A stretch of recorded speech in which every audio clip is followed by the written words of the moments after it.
राजा विक्रम पेड़ से बेताल को हर बार उतार लेता और उस भिक्षुक के पास ले जाने लगता।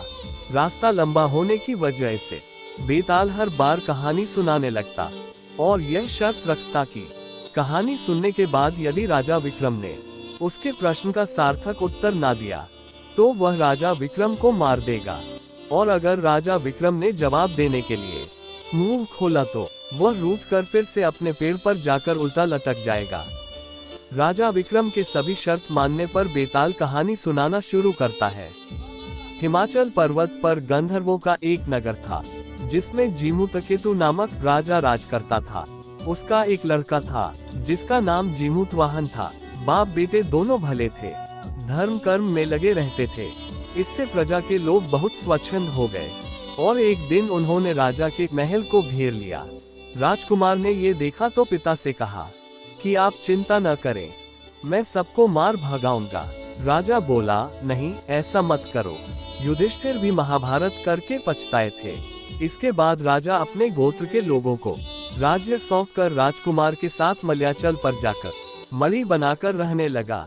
वहां जीमूतवाहन की एक ऋषि के बेटे से दोस्ती हो गई। एक दिन दोनों पर्वत पर भवानी के मंदिर में गए तो दैवयोग से उन्हें मलयकेतु राजा की पुत्री मिली।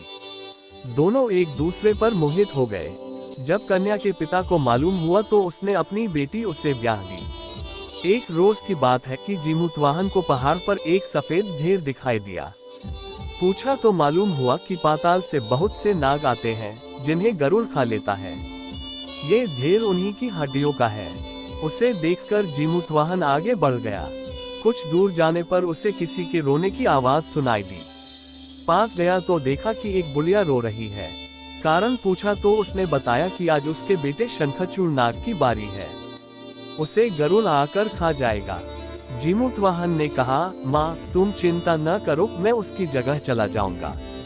बुढ़िया ने बहुत समझाया पर वह न माना। इसके बाद गरुड़ आया और उसे चोंच में पकड़कर उड़ा ले गया।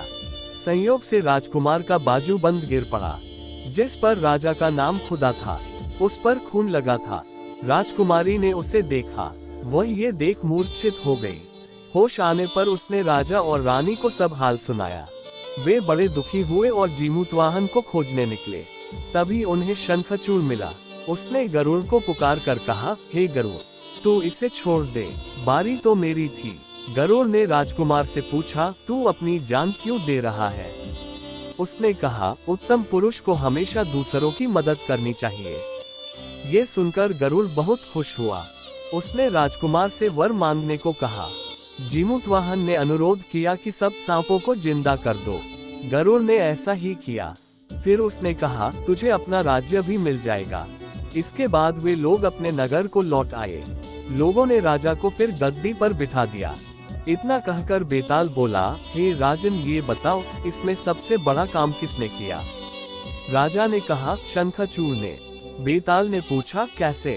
राजा बोला, जीमूतवाहन जाति का क्षत्रिय था, प्राण देने का उसे अभ्यास था।